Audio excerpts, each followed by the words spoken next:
Hello, football family. Welcome into Huddle It Up Films. Game preview Baltimore Ravens versus Chiefs. You know Jake Vogel. You know Garnett West. We're here to break down the matchups again for you. Garnett, Jake, how you guys doing tonight? All right? I'm doing Doing great. well, man. Nice, nice. Could be better coming off week one, but we're a program of we're going to keep it moving. We're looking at this week two matchup. I see a lot of doom and gloom around Ravensland, but week to week league, it's on us and us alone to fix this. And when I say us, I'm talking about the Baltimore Ravens to come out and ready to play their A game. So we're here tonight to talk about the matchups, and let's talk about the Ravens offense versus the Chiefs defense. And it all starts with that offensive line. Tough performance even Ronnie Stanley, Alejandro Villanueva, obviously. The Chiefs are a healthy team. I think we should mention that at first. They had everybody practicing. Ravens are banged up. So, what do you make? We'll start with Garnett this week. Garnett, give me your overview of the Baltimore Ravens offensive line versus the Chiefs front. Uh, I'll start off from if I go from left to right and go from there. So Stanley, I feel like it's literally a one I said now one step at a time. It's literally a one game at a time with them. The just game that the feel for the game. Yeah, the feel for the game back and just feel confident, and it's just his technique and just form and everything. So I'm not really worried about him too much. And then going from I don't even know. Wait, are we going to put Powers at guard, or are we going to put Cleveland? What are we doing? I don't. That's a good question to ask all of us internally. And then with Bozeman, I just want to see the biggest thing with him. I want to just see a better communication execution. I've seen a couple all 22 clips. I haven't seen the whole thing just yet, but I'm going to spend time. But I just want to see a better connection between him, Zeitler, and then whoever's going to be playing left guard. And then Zeitler, it seems like he's going to be the most vocal point of our line from what it looks like to keep everybody cool, calm, and collective. So I'm not really worried about him too much. And right tackle, yeah, right tackle, Yeah. So, yeah. Jake, how do you think they match up? How do you think this Chiefs front with Frank Clark potentially coming back, and they move Chris Jones to edge, which is something I'm not sure Ravens fans know. So you're going to see Chris Jones at that probably the strong side, which is right against Villanueva. What are we to What are we to make of this, Jake? Yeah, so there's a couple pieces that will be difficult for the Ravens offensive line, especially Chris Jones. We already knew he was a problem. There has been that talk. I did know a little bit about that before the season started, that Chris Jones would be getting some playing time outside. And I saw him against the Browns get a sack from that edge position. And he's a powerful guy. So you think back to the Raiders game, you have Crosby absolutely making Villanueva look terrible, really like an NFL starting tackle. That could be the same thing here if Chris Jones lines up across from him. So that's not great for us.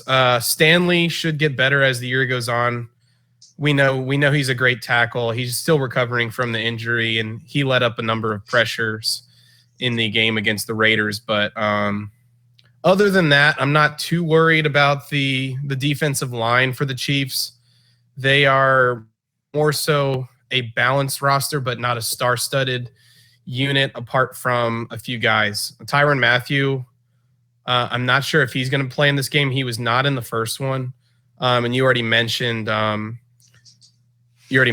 pass rusher getting back.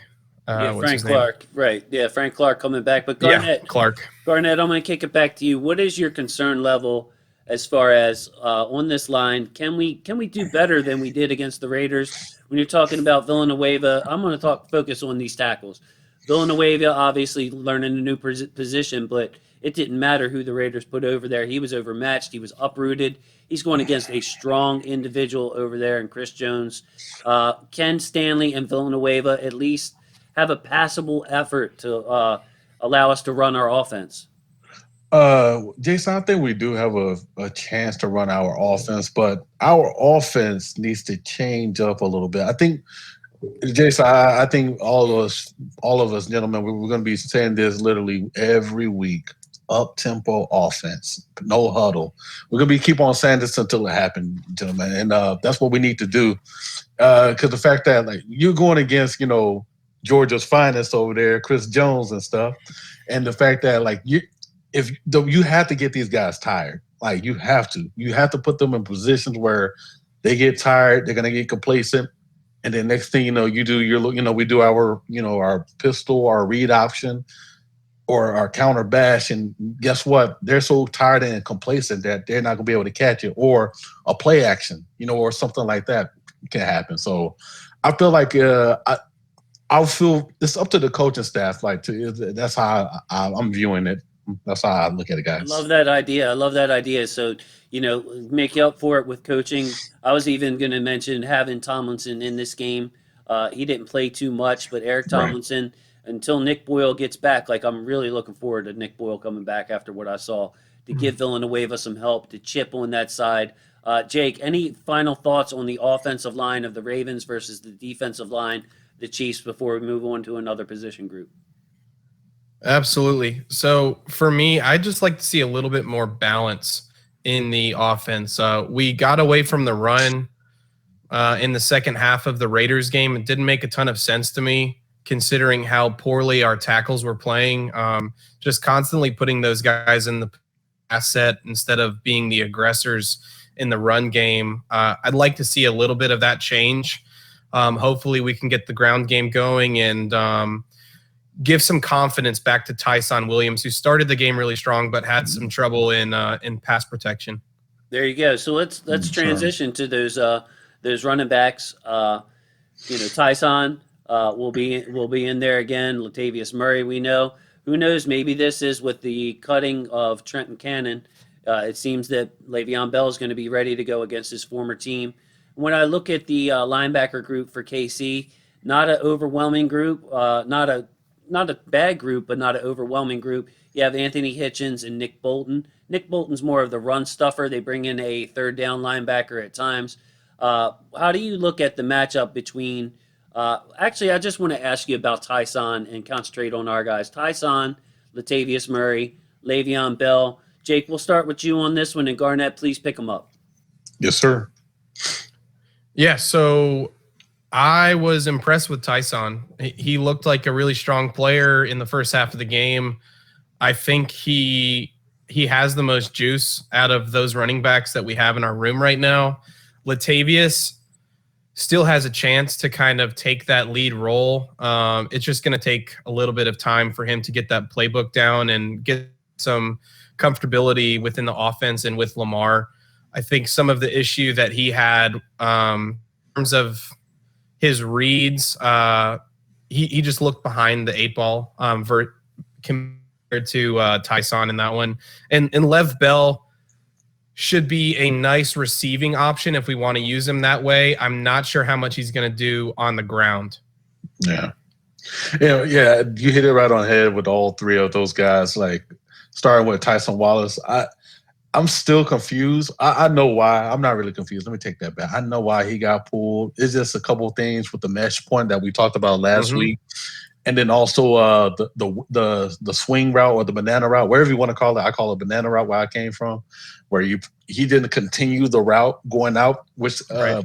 And I think that was another one that really got him pulled. But yeah, he's up to speed in our system, and he should have had more carries going to the second half. There's just no excuse for that.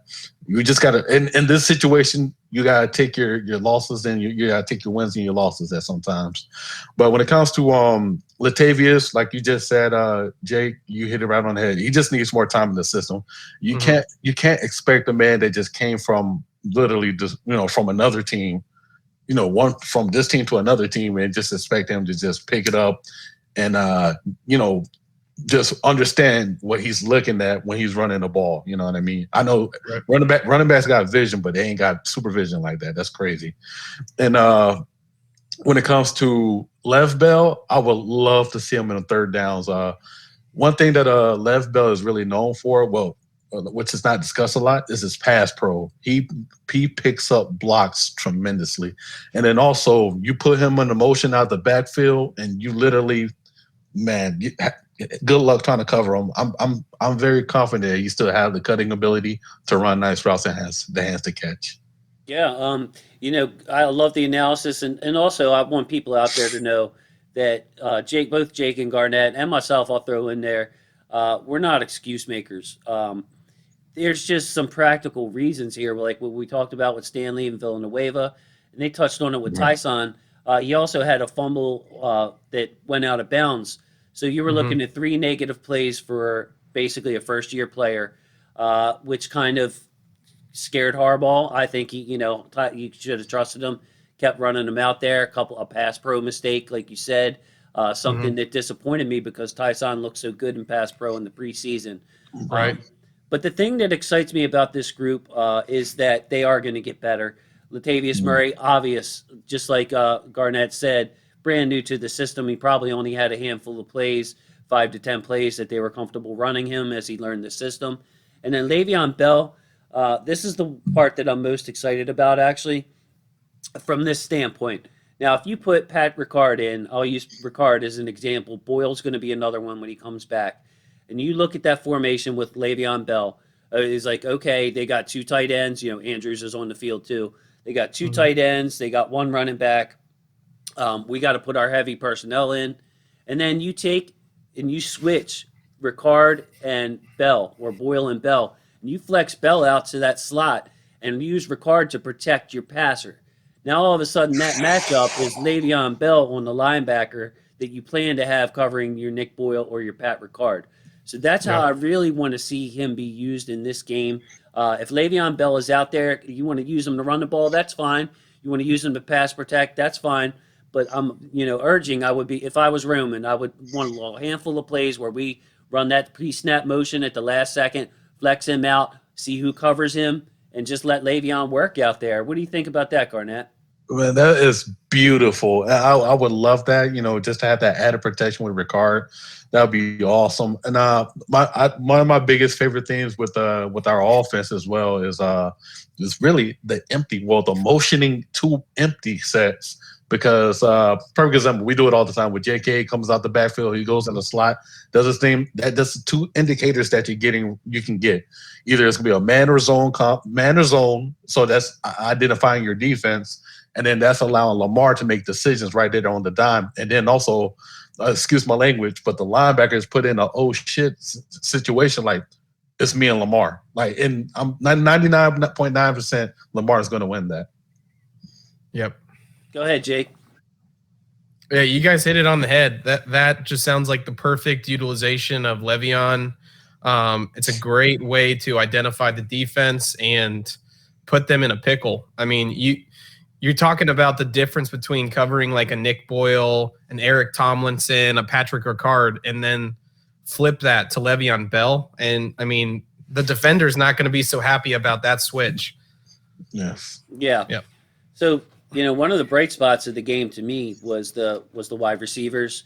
Hollywood, obviously, I think we all know what Hollywood is at this point, and he's just going to get better.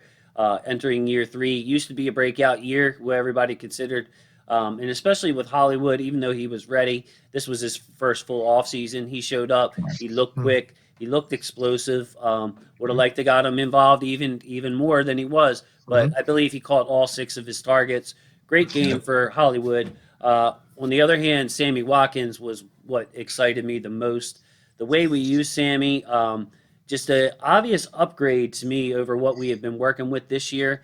And I think it's really going to change the way defenses have to defend us. I mentioned this in a previous video. If you play zone against Sammy, he is going to eat you up. And we saw it at all levels of the field. So whereas before, you played zone against the Ravens and you kept Hollywood in front of you, you kept your eyes on Lamar, kind of simplified things for the defense. I think Sammy really changes things. L'Jarius Sneed, good player. Ward is a good player. Charvarius Ward is a pretty good player too. Not all stars. Sneed's on his way. Jake, talk about the wide receivers versus KC's corners here. Man, so we are like this close to the offense being special The problem right now is the offensive line, obviously, and then we just got Andrews more involved. He didn't have a game versus the Raiders, but you're talking about 3 weapons. In the past, it's really been 2 weapons in Baltimore. They have 2 elite weapons in KC, and that's all you really have to worry about. In Baltimore, you need 3 to 4 guys outside of Lamar to really open things up for the offense, and we're there with Sammy Watkins. So, I mean, adding him to this offense already makes the receiving room that much better. We're going to get Bateman soon. And then just getting Andrews involved. I know he's had tough games against Kansas City, 2019 and 2020. Very little production whatsoever. So we'll see what he can do in this one. But the addition of Watkins will help us so much in the receiving game. And him finding the soft spots and zones like you're talking about is just going to be great for Lamar. Yeah, and just to piggyback off that, I want to see Mark just with some fire in. I want to see an angry Mark Andrews. You got paid, man. Salutes to you, congratulations. But I want to see a pissed off Mark. That's the one thing if you really think about it, we never seen a pissed off Mark Andrews. We've seen it just Yeah. I want to see him like, you know what? I'm always mentioning the top 4 conversation in tight ends, but you know what? I'm here. I'm going to show it that Sunday night, man. That's what I want. I want him to show up big time. But when it comes to like the rest though, L'Jarius Sneed, he's more of I forgot how fast he is, like the 40 times, but he's super fast guy. I think he might be like a 4.39 kind of guy. Yeah, he's definitely up there. So I understand. I already see them if they're gonna how they maybe want to play it, try to put Hollywood on, put him on Hollywood or however they want to do that. But really, when it comes to the other one with Ward, I will feel very confident with Sammy Watkins going against Ward.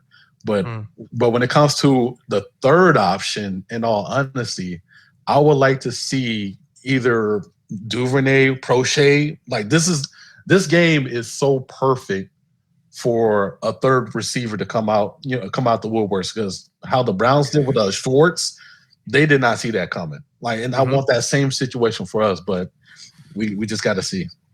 I'm ready to see it with Tylan Wallace. Him too, as well. Somebody, a third receiver, needs to shine.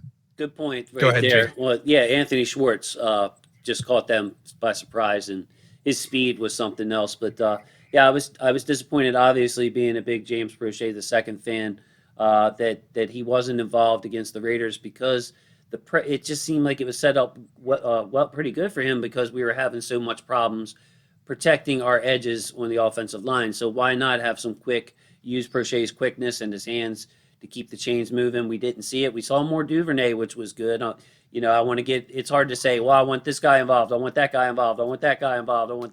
There's only one ball, but it's going to be important for a fourth Raven to emerge in the passing game. Encouraged about Sammy. Let's talk about, before we move to the other side of the ball, before we move to the Ravens defense, just from a coaching strategical standpoint, Garnett, you touched on this a little bit. We'll let you go ahead and start again. What would you like to see from this offense as far as a plan of attack, and how you'd like to see that roll out? Yes, sir. I would like to see us challenge them. I'm going to say this almost every week, darn it, but I want to see us challenge them vertically. Like every team, we are a heavy run team. We know that. We need to create space for us to do everything underneath, including the run. And the one thing that could work in our favor is, for one, the one thing I noticed with Devin Duvernay, and Hollywood used to do it all last year. We will always, for some reason, when we do the run the 9 route or a fake, I would just say a 9 route, a go ball, the receiver always, for some reason, pins themselves down to the sideline. So it has no room for them to work upfield, and really gives Lamar a little space to throw the ball. So if we can correct that, I think we can get maybe a PI call out of that or something. But I just want to see us challenge them vertically, let them know we're not scared to do it, and then basically just work the whole field. That's all I see. Quick passes, up-tempo offense. Just get them tired. Don't forget to run the ball. and I think we have a successful day, hopefully. Yeah, Go ahead, Jake. For me, it would be the same thing as you. I also want to see a lot of quick game passing, especially just getting those tackles and the rest of the offensive line in the game, feeling comfortable about their pass protection reps, just quick passes, completing, giving them some confidence, and then ground and pound. We saw what Cleveland did to them.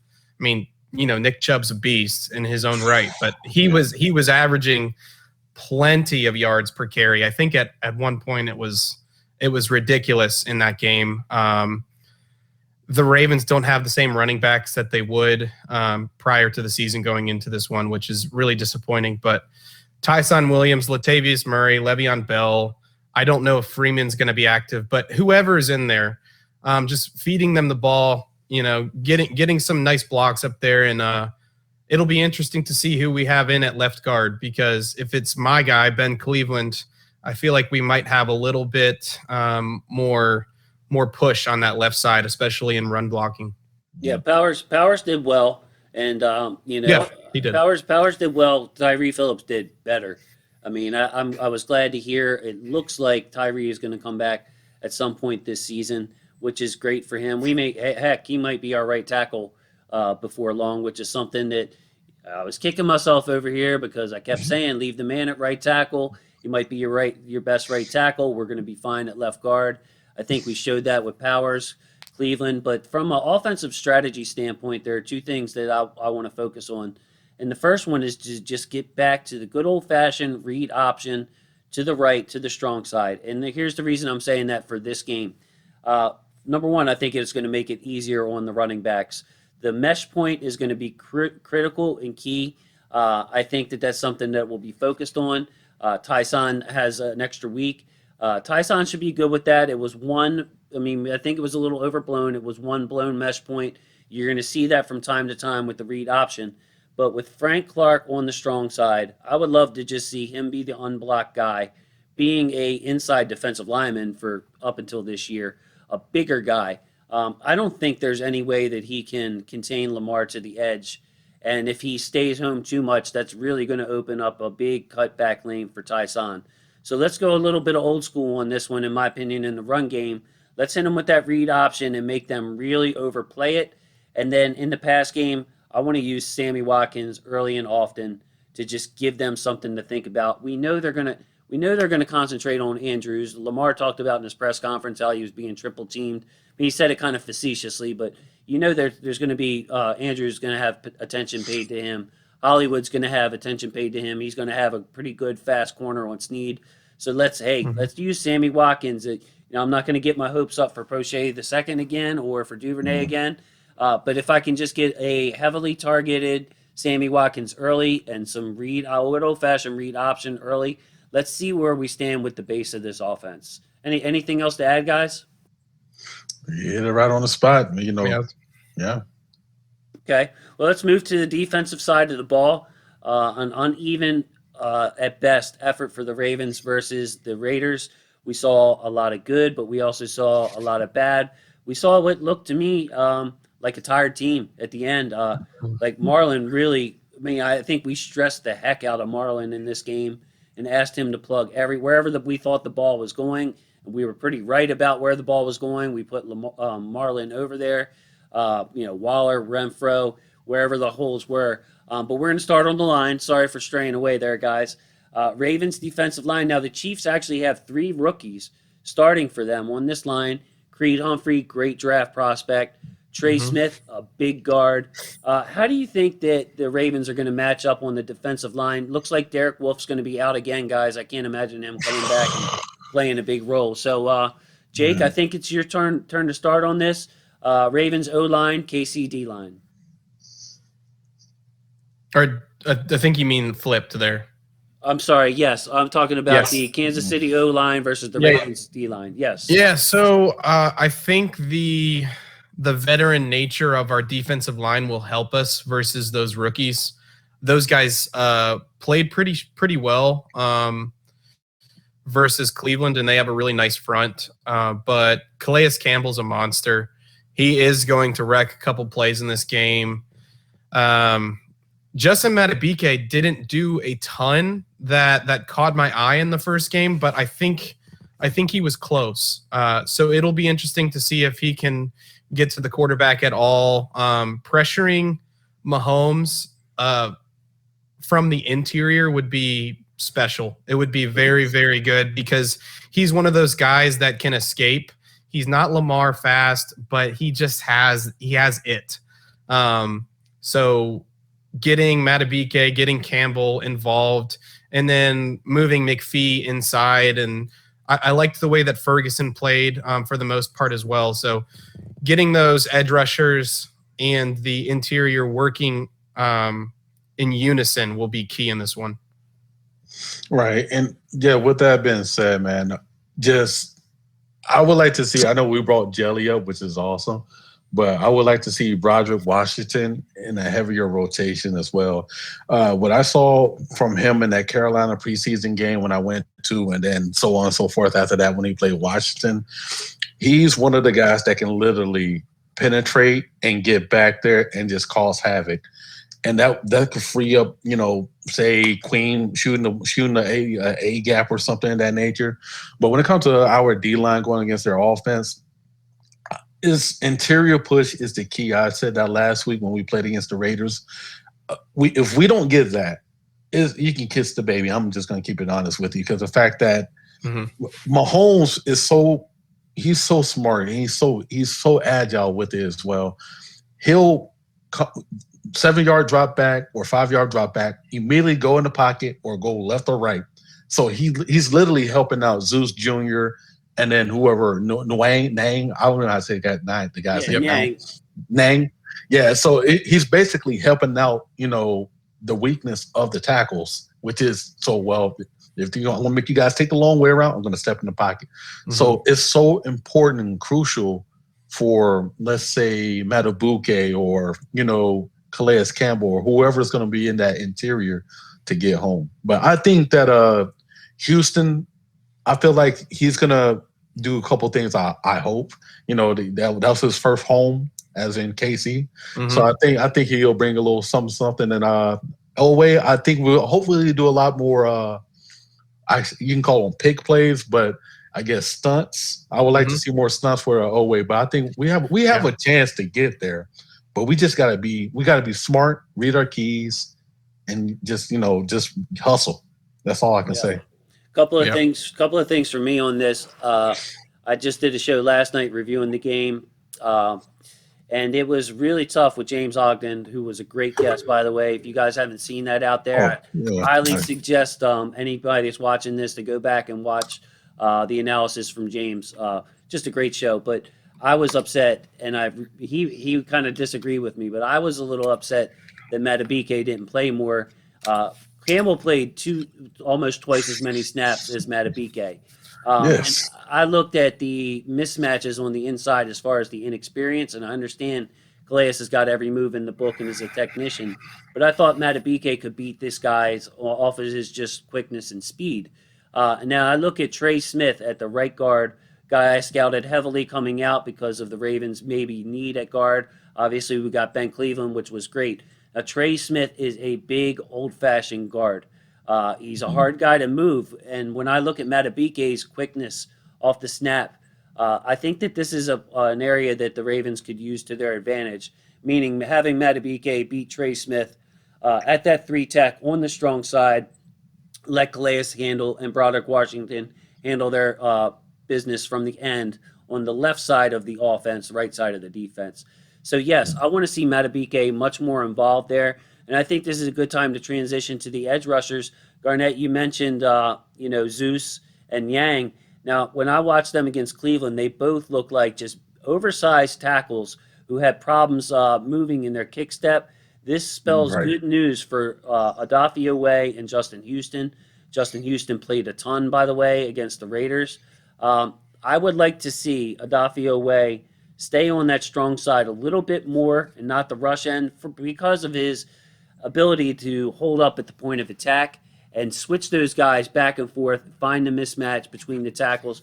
Talk about Odafe Justin Houston versus these big tackles, Garnett. What do you have, buddy? Man, so I would, whew, man, I really don't know who I would switch. I would just keep on switching up by how Las Vegas did us. They constantly just rotated back and forth just to give a good feel between Stanley and Villanueva. But that's what I would like to do with us going against their tackles. I would not let them get comfortable. That's the one thing that tackles like to do. The moment they understand, get a good feel for how they're going to be attacked, they it's a rhythm. So for them to stay out of rhythm, I'll just have them switching both sides aside. To be honest with you, that's the best way. With Owe, I would, if he's going against Orlando, just 1-on-1. I'm going to break it down like that. I would just like to see him do the I forget what it's called, like basically just long on him. Try to get inside of him as fast as possible before Orlando gets a hand on you, because we know what Orlando can do once he get a hand on you. And then when it comes to Houston going against Wayne, just you're a veteran. I would like to see maybe a couple of spin moves or something. Just it's one of those things where I just want to see a nice repetition of moves that you can't predict. That's all I want to see from them. Mm. Yeah, I agree 100% with that. Owe, in my opinion, has the chance to be special.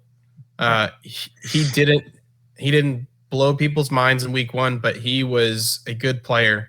Could have had 2 sacks. One of them wasn't really much of a sack. It was that bad snap. I think Houston just beat him by like the tiniest fraction of a second. But game attack. Yes, this is going to be a huge game for Owe in terms of anytime Mahomes is scrambling out of that pocket. Owe is a hustle player, and if he's hustling, he might be able to get a sack, maybe a sack fumble, and he can definitely pressure Mahomes. So that's going to be critical. I think he could beat either of the tackles. He just doesn't have the moves yet, whereas Houston is a vet, and he's so close to 100. Okay, while Jake's freezing up there, I'll go ahead and pick up. Sorry about that, Jake. You froze up for a little bit. Can you repeat your last sentence if you remember it? Sure. Justin Houston is a vet, so I really think he has the moves. He's really close to 100 sacks, and I think he's going to be able to get at least 1 in this game, even though Mahomes is a tough guy to bring down. Glad I had you repeat that, so we got a prediction out of that. We got a sack from Houston against his old team. Hey, I don't want to skip over Tyus Bowser in this segment. Sure. I think that obviously we asked him to drop more than any other linebacker last year, any other edge player. It was 155 times he was in coverage last year. We saw a lot of that again in week 1. Now, same thing with what you said, Jake, about Odafe Owe being a hustle player. That's the way Bowser has always played too. So you can block Bowser, yes, but when Mahomes starts moving around that pocket, Bowser's a guy who can disengage and chase Patrick Mahomes down. He has that kind of speed to at least make it as difficult as possible, because Mahomes can throw off of any platform. So every yard, every foot, every inch counts when it talks about getting close to Patrick Mahomes without roughing the passer, obviously, which gets real sketchy with him, because you're trying your darndest to get after him, and then he just releases it off a crazy platform. So I didn't want to skip over Tyus in this, but yes, I think we're kind of on the same page. Let's mix and match to their strengths. I mean, we got a rookie on one side. We got a vet who looked like he was struggling with his movement on the other that we know well. Let's match up our guys and see if we can get some of that edge pressure just to complement the inside pressure, which obviously we just mentioned we're going to need. Switching to the running backs, the running game at Kansas City, they did not have a back. It was more of the same. No back averaged more than 4 yards a carry. As a matter of fact, I want to say it wasn't even 3.5 yards a carry. I might be wrong, so fact checkers, again, ease up on me. But fact remains, they weren't running the ball. They weren't able to run the ball. They just run it enough to keep you honest. I guess I want to start with Garnett on this one as far as Patrick Queen, Malik Harrison. How do you see them doing in the run game? And if you want to mention the transition to the pass game as well in this, go ahead. Feel free to speak on our inside linebackers, guys. Yes, sir. So when it comes to Malik Harrison, I'm I'm at a point where I would like to see Malik as the actual middle linebacker, as the interior, as the enforcer. Because the one thing that I love about Malik is the fact that when he initiates contact, even with a pulling guard or anybody, they're feeling it and they don't want to do that again. And so just that right there, I love it. And then also when it comes to the back coming out of the backfield, I would feel more comfortable with Queen. Let's just say if they do like a little banana route or a Texas angle route, I feel very comfortable with Queen being able to go, you know, for that running back and coming out the backfield, or even Tyus. Tyus is one of the best coverage linebackers we got. So in that situation, I would like to see a nice little rotation between that. But the running game, I'm not really worried about them running, but I'm more worried about them setting up screen plays for the running back more than anything, because that's what we got killed on last time. And I'm pretty sure they got some tricks up their sleeves like they always do for us. They always use our aggression against us. So I think we're gonna fare well when it comes to the run. We're running offense against them. Uh, yeah, that's all I got. Yeah, I agree 100% with you. Um, their their offensive line is now built in such a way that I think they might transition to a little bit more run heavy than they have been.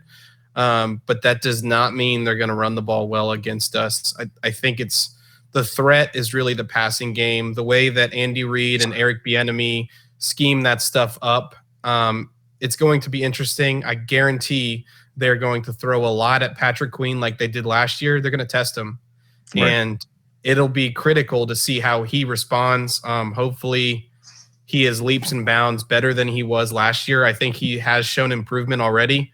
And I just hope that we're ready for all of that. Me too. I don't have anything to say on the run game. I mean, I don't think it really does justice to. I don't think we really need to expand on it very much. I mean, they run it to set up their pass in the most basic, simple way possible. So much like we're seeing with Buffalo, by the way, who just is not committed to run the ball. I think that's something that could catch up to Kansas City later. Of course, they just have the quarterback and coordinator to overcome that. I Right. want to talk about though the matchup against Kelsey. I think deserves some attention by itself. The Ravens, I thought did. Maybe I'm in the minority here on this one, but I thought they did a pretty darn good job mixing things up against Darren Waller. We saw a lot of chipping him at the line of scrimmage. We had some over/under coverage. We had somebody behind him caused a lot of high throws that could have been intercepted if they were just off a little bit here and there. Did you like? I know this is a preview show, but I wanted to ask. I guess who am I starting with this time? I guess it's Jake. Did you like what you saw? What we did against Waller, and do we need to switch this up against Kelsey? I did like what I saw. Of course, a player of Waller's caliber, you can't stop. You can only slow him down. I really liked.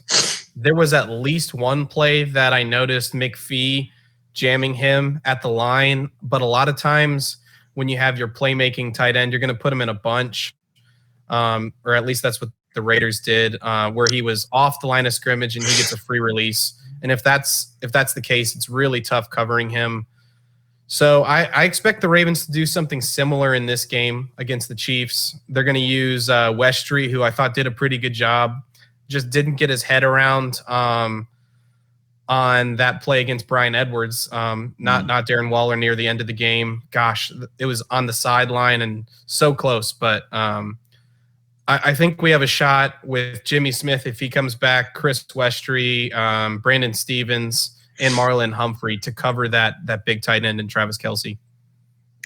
Yeah, I agree with you on that. I would like to see. I think we did a good job with Waller. I would like to see in more of a just a look wise, like, hey, we got this guy on him. More of a this is his sole purpose. And then right when the play breaks down, basically it's like a robber for a tight end, which is crazy, but you got to now these days with freaks of nature like him.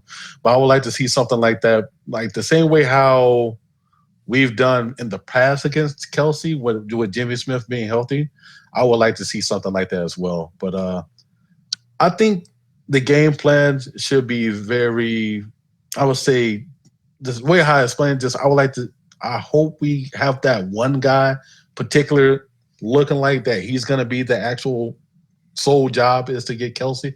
And when it breaks down, it's more of like a bracket defense more than anything, where we'll just be able to pass off problems. But the one thing I noticed about Travis Kelsey, if you hit him a couple times and play physical with him coming off the line, and even when you try to break up a pass, it gets with him, because the moment he drops a ball, I promise you, 3 more drops are going to happen. So we have to like consistently, basically play physical with him from beginning to end of the whistle.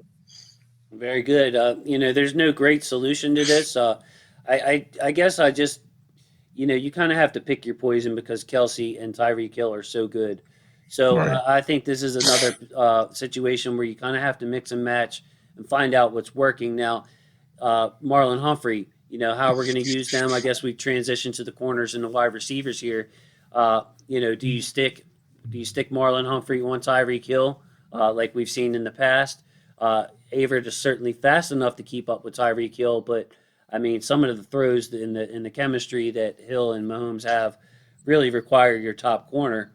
So if you had to, what do you do with Marlon Humphrey in this game? Do you have him on Kelsey or do you have him on Hill? If I simplified it to those terms. You got that. I'll let you talk on that, man. Oh no.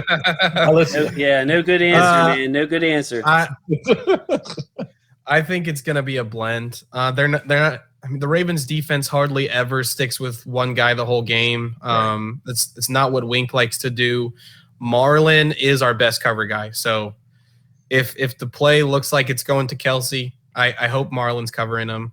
If it looks like it's going to Hill, I hope Marlon's covering him. The problem is we don't have 2 Marlon Humphreys, and the loss of Marcus Peters really hurts us.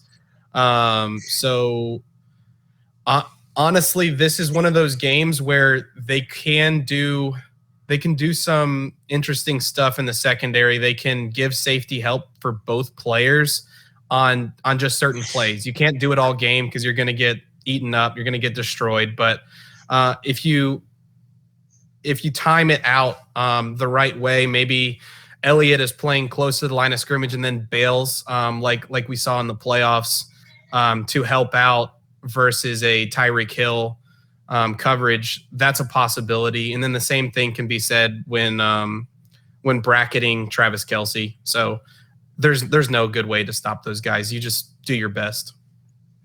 Yeah, I concur, man. It's too tough right now to really say we're gonna dedicate one person for this guy while we got another guy that can really just tear up a play. And like literally perfect example with the Browns. Browns did everything right.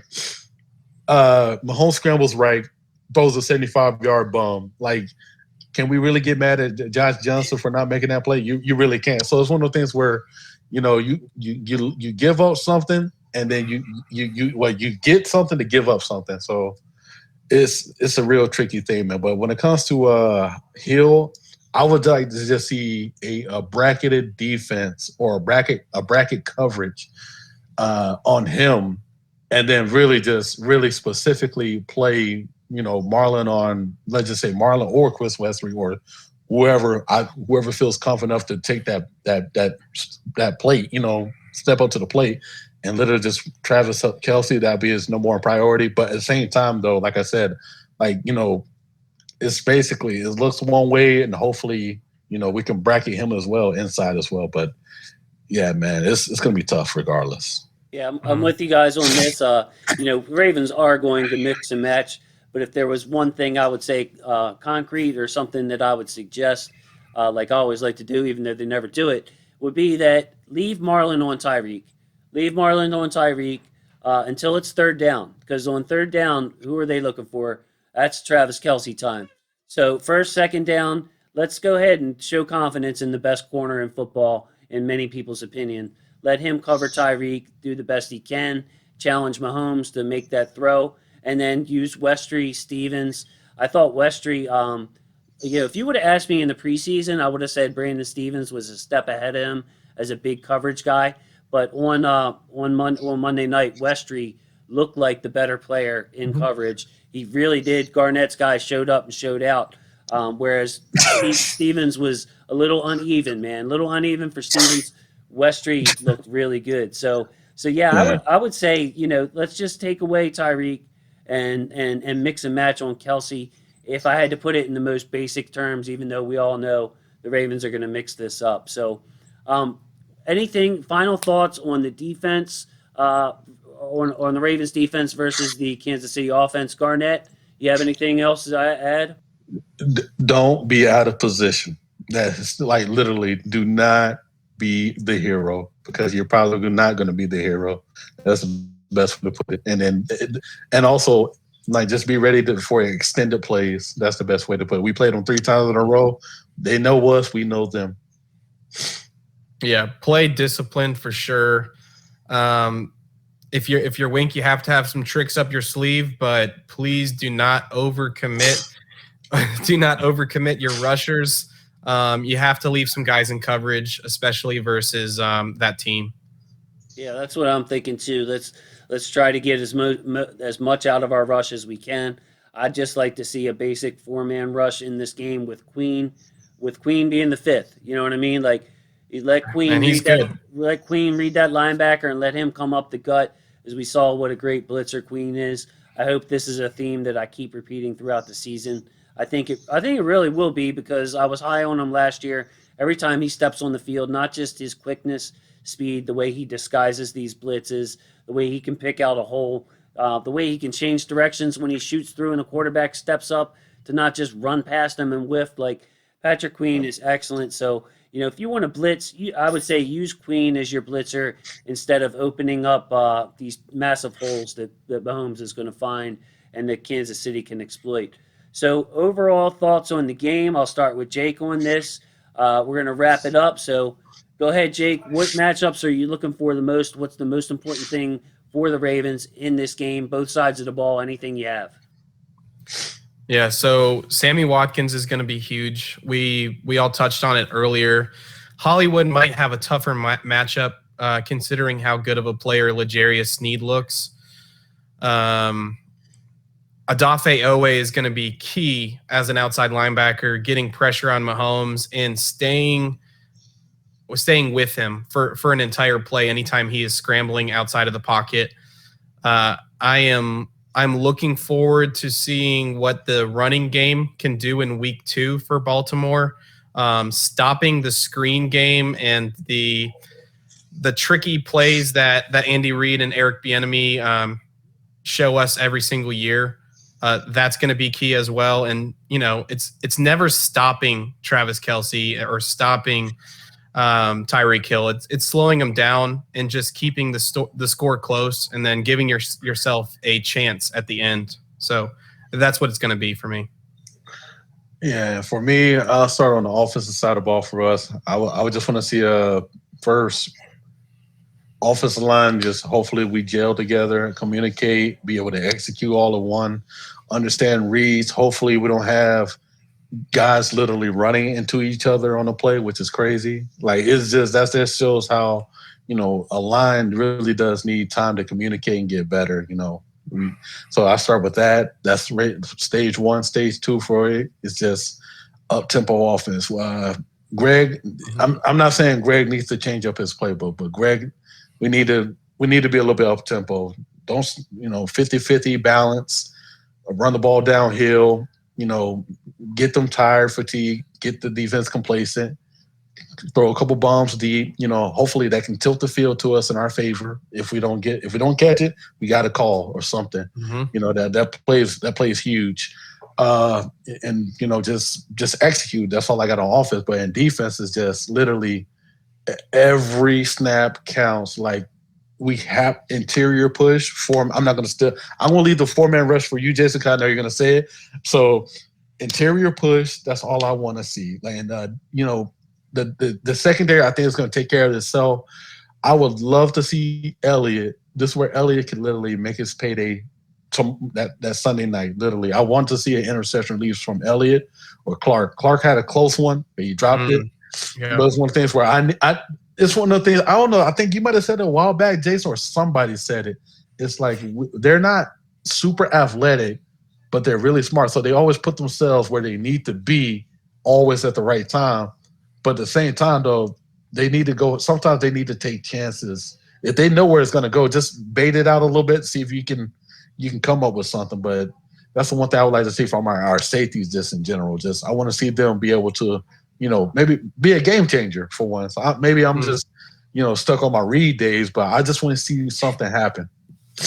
Yeah, for me, on the defensive side of the ball, it's be opportunistic. You're going to get Mahomes is going to give you a few chances. Heck, Right. maybe 5, 6, 7 chances where he trusts his guys and trusts himself so much. We've got to make him pay for 1 or 2 of those. It's about time for that to happen. We've seen it happen to him in other games. When you have your hands on him, finish the sack. When you have a chance, when a ball's floating up there, capitalize. And then on the offense, really, it's about Lamar. I want this game for Lamar. I want to see him settle in early, not put too much pressure on him, but at the same time, find that balance between not putting too much pressure on you and really pressing the issue as far as I want to see Lamar dominate in this game. He can dominate you. We see it, so frequently. It just hasn't happened against this Chiefs team. Right. So when it mattered, he's been great in comeback mode. So start to finish, dominant Lamar Jackson, playing for it all you want. There's nothing you can do about it. Number 8 is coming. So, he answered the bell. Lamar did, and the receivers did, over and over again down the stretch versus the Raiders until that untimely fumble that was the end of the game, pretty much at the end. So yeah, on Right. defense, I just need you to capitalize when it's there. And for the offense, Lamar, go ahead and do your thing. Everybody's rooting for you. This is a great game to make a statement. I don't want to see Lamar play too hype. Just stay within yourself and dominate for Lamar Jackson. Right. So, guys, I thank you so much for joining us. Good timing on the program. I can't wait. Can't wait till next week, but we're going to have a great game on our hands. Jake, what do you have? Anything else you have to say to wrap up? I guess we covered it all, didn't we, guys? Yeah, I got one more thing. Win the turnover battle. You guys are hitting on it. Win the turnover battle, and you have a shot in this game. If you don't, it makes it nearly impossible. So win that battle. That is something the Ravens have consistently done for most of their time, considering how great this defense is. If you can do that, you have a shot. Absolutely. That's all it is. Like no fumbles. Knock on wood. Hopefully that doesn't, and just stay healthy. We can't afford to lose nobody else on that line, to be honest with you. That's it. There you go. Well, guys, thank you so much for watching Huddle It Up Films. Love my football family. Football is family. Garnett, Jake, say goodbye to the people. See? Peace. See you Love guys. y'all. All right.